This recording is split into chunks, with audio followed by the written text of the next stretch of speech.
आइए ऑक्टोपस और vampire squids के इस बेहद रोमांचक समुद्री सफर में गहराई तक गोता लगाएं। सोचा है कि वैज्ञानिक समुद्र की अंधेरी गहराइयों में छिपे इन रहस्यमयी जीवों को कैसे खोजते हैं।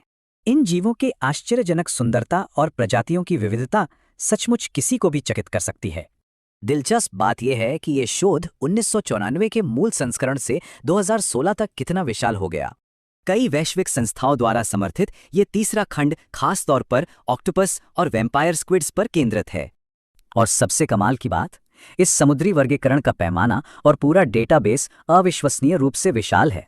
शोधकर्ताओं की टीम ने सफलतापूर्वक इन जीवों के कुल 13 अलग अलग परिवारों को बड़े पैमाने पर वर्गीकृत किया।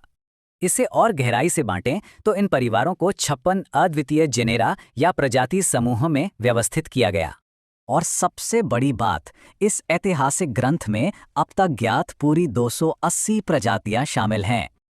लेकिन इन विशाल आंकड़ों के पीछे अथक मानवीय प्रयास और गहरा समर्पण छिपा है। दरअसल ये पूरा खंड महान वैज्ञानिक कैथरीना मैंगोल्ड विर्स के स्मृति को पूरे सम्मान के साथ समर्पित है। उन्हें एक शानदार ट्यूथोलॉजिस्ट यानी सेफेलोपॉड विशेषज्ञ और एक बेहद प्यारी सहकर्मी के रूप में याद किया जाता है। चलिए अब समझते हैं कि ये कैटलॉग असल में इन शानदार जीवों को कैसे वर्गीकृत करता है। वैज्ञानिक दृष्टिकोण से इन जीवों को मुख्य रूप से 3 प्राथमिक समूहों में बहुत ही स्पष्टता से बांटा गया है। अगर वर्गीकरण देखें तो सूचीबद्ध परिवारों में इंसिरिट्स ऑक्टोपस की संख्या सबसे ज्यादा है।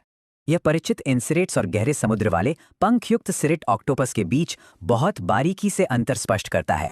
लेकिन हर एक प्रजाति के डेटाबेस में वास्तव में कौन कौन से सटीक वैज्ञानिक विवरण शामिल होते हैं?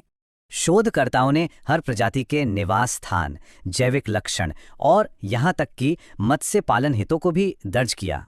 इसलिए ये कैटलॉग सिर्फ एक इंडेक्स नहीं, बल्कि समुद्री ज्ञान का एक बेहद अहम और जीवंत वैज्ञानिक दस्तावेज है।